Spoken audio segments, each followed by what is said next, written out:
জামায়াতের সমাবেশের আরও খবর জানাতে এবার যোগ দেবেন সহকর্মীরা। শুরুতেই যাব সোহরাওয়ার্দী উদ্যানে, সেখানে রয়েছেন সহকর্মী মাহমুদ শরীফ। শরীফ, সাংস্কৃতিক আয়োজন তো ইতিমধ্যে শেষ হয়েছে, দুপুর 2টার দিকে মূল আলোচনা শুরু হওয়ার কথা। কেন্দ্রীয় নেতাদের মধ্যে কারা রয়েছেন, সেই আনুষ্ঠানিকতা শুরু হয়েছে কি? বান্ডেল থাকলে প্রতি সেনমানিতে টাকা বাঁচবে। বিকাশ সেনমানি বান্ডেল কিনে জিতুন প্রতি লেনদেনে। দেখুন, ঠিক বেলা 2টার সময় জামাতের যে জাতীয় সমাবেশ, সেই সমাবেশের আনুষ্ঠানিকতা শুরু হয়েছে। কিছুক্ষণ আগে এই আজকের জাতীয় সমাবেশের সভাপতি জামাতের সহ দলের কেন্দ্রীয় নেতারা এই সমাবেশ মঞ্চে এসে উপস্থিত হয়েছেন।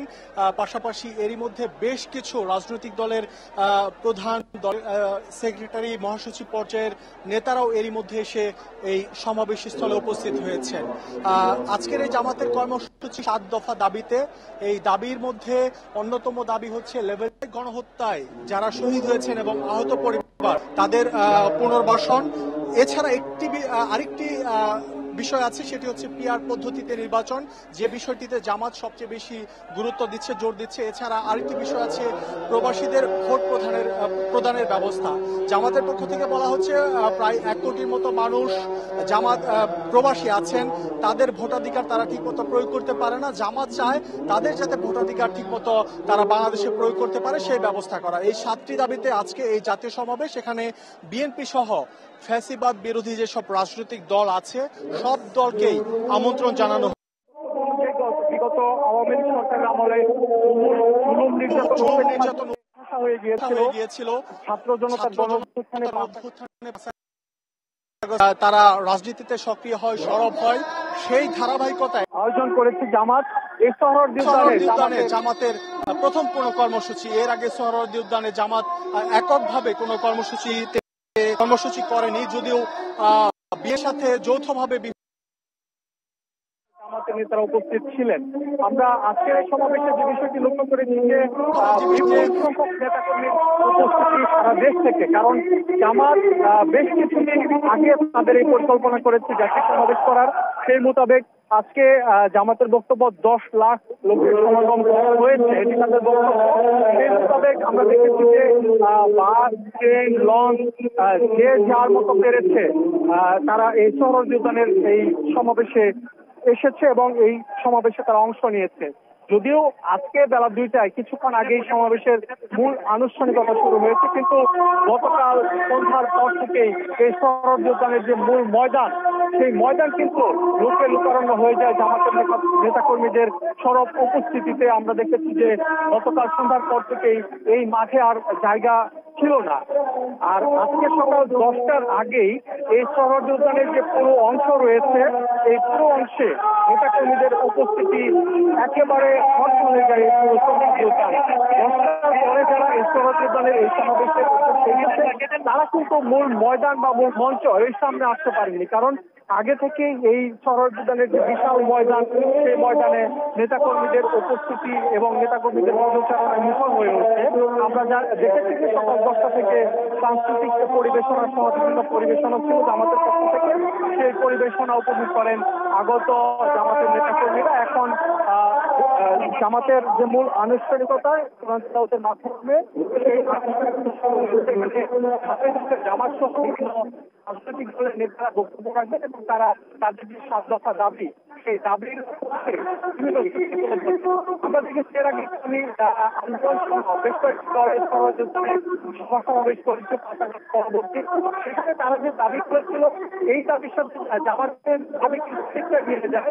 এখন আজকের এই কর্মসূচি যেহেতু বিভিন্ন রাজনৈতিক দলের নেতাদের অংশগ্রহণ হয়েছে, হয়তো জাতীয় ঐক্যের সামনে নিয়ে যাওয়ার জন্য আমরা যে বিষয়টি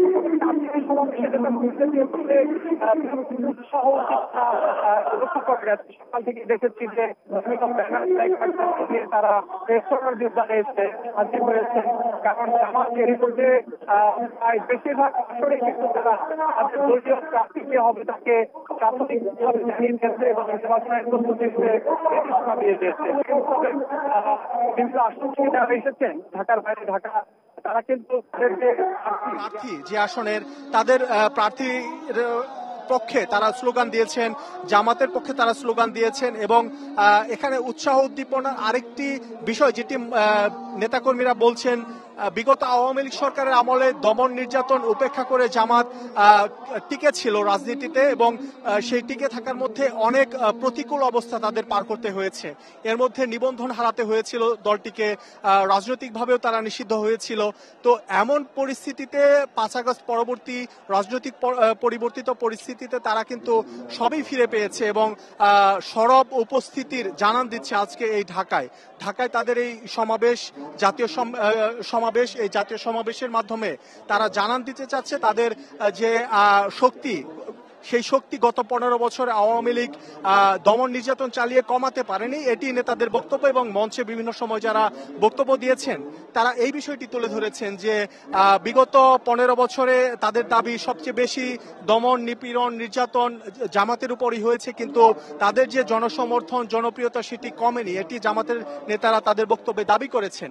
এখানে আজকের সমাবেশে আমরা দেখেছি যে ঢাকার বাইরে থেকে বিপুল সংখ্যক নেতাকর্মীর আগমন ঘটেছে এবং ঢাকার বাইরে থেকে যারা এই সমাবেশে এসেছেন তারা যাতে নির্বিঘ্নে এই সোহরাওয়ার্দী উদ্যানের সমাবেশে অংশ নিতে পারেন এর জন্য ঢাকার প্রবেশমুখ থেকে শুরু করে বিভিন্ন স্টেশন, বাস, লঞ্চ এবং ট্রেন স্টেশনে জামাতের পক্ষ থেকে তথ্য কেন্দ্র চালু করা হয়েছিল আগে থেকেই, গতকালকে থেকে। সেই তথ্য কেন্দ্রের মাধ্যমে তাদেরকে দিক নির্দেশনা দেওয়া হয়েছে যে কিভাবে তারা সোহরাওয়ার্দী উদ্যানে এসে উপস্থিত হবেন বা তাদের গাড়ি কোথায় থাকবে এবং তাদের যে সার্বিক ব্যবস্থাপনা, সেই ব্যবস্থাপনায় যাতে কোনো ত্রুটি না থাকে এর জন্য সব ধরনের ব্যবস্থা নেওয়া হয়েছে। পাশাপাশি আইন শৃঙ্খলা পরিস্থিতির কথা যদি বলি, এখানে র্যাব, পুলিশ সহ আইন শৃঙ্খলা বাহিনীর পাশাপাশি জামাতের নিজস্ব একটি বাহিনী আইন শৃঙ্খলা দায়িত্বে নিয়োজিত আছে। শরীফ, নিশ্চয়ই আপনি এই বিষয়ে আরো তথ্য সংগ্রহ করতে থাকুন। আমরা এবার একটু শাহবাগের দিকে যাব, সেখানকার পরিস্থিতি জানাতে যোগ দেবেন সহকর্মী আনোয়ার সাদাত নূর। সাদাত, বেশ মানুষের উপস্থিতি দেখা যাচ্ছে সমাবেশ স্থল থেকে শুরু করে শাহবাগ পর্যন্ত, সেখানে ব্যবস্থাপনা কেমন দেখছেন, আর ঢাকার বাইরে থেকে যারা নেতাকর্মীরা এসেছেন তারা কি বলছেন?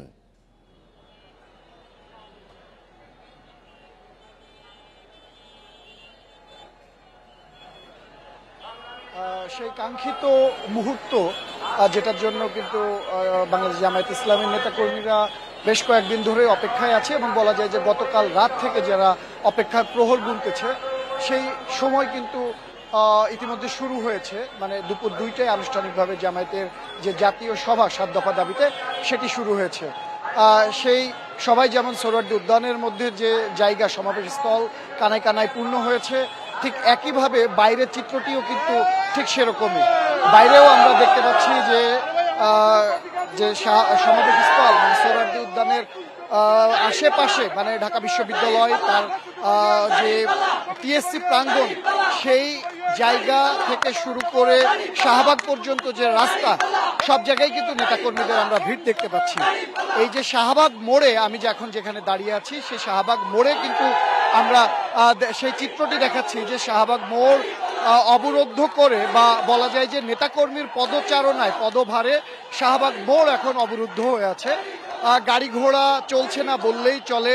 আমরা কয়েকটি অ্যাম্বুলেন্সকে দেখতে পাচ্ছি যারা জরুরি প্রয়োজনে বা জরুরি তাগিদে শুধু এই রাস্তাটি ব্যবহার করছেন, এবং এখানকার যারা স্বেচ্ছাসেবী আছে, ভলেন্টিয়ার আছে, তারা সেগুলোকে অতিক্রম করার সুযোগ করে দিচ্ছেন। এর বাইরে কোনো পাবলিক পরিবহন, ট্রান্সপোর্ট কিন্তু সচরাচর চলছে না।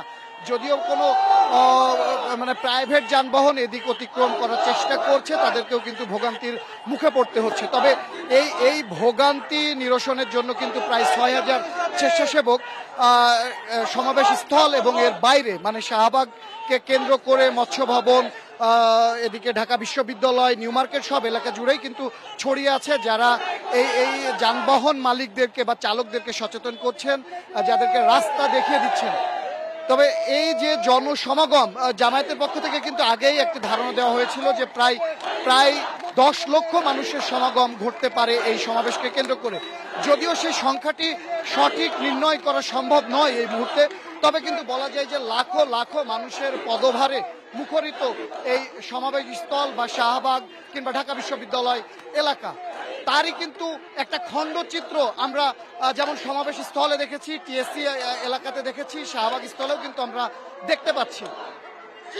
এই মানুষের পদচারণায় ভিড়ের কারণে অনেকেই যারা সমাবেশ স্থলে মানে সোহরাওয়ার্দী কেন্দ্রের ভেতরে পৌঁছাতে পারেনি, তাদের সুবিধার্থে যারা আয়োজক কমিটি এই শাহবাগ মোড়েও কিন্তু বিগ স্ক্রিন মানে প্রজেক্টর এবং বড় স্ক্রিনের ব্যবস্থা করেছে, যে বড় স্ক্রিনের মাধ্যমে শাহবাগ মোড়ে অবস্থানরত নেতাকর্মী সমর্থকরা কেন্দ্রের যে অবস্থান সেটি তারা এখানে দেখতে পারবেন এবং সেই অনুষ্ঠান তারা এখান থেকে উপভোগ করতে পারবেন। এই যে সুবিধা এবং নেতাকর্মীদের যাতায়াত সহ নানাবিধ কিন্তু সুবিধা বা সুযোগের ব্যবস্থা করেছে আয়োজক কমিটি। তারা বলছেন যে যেমন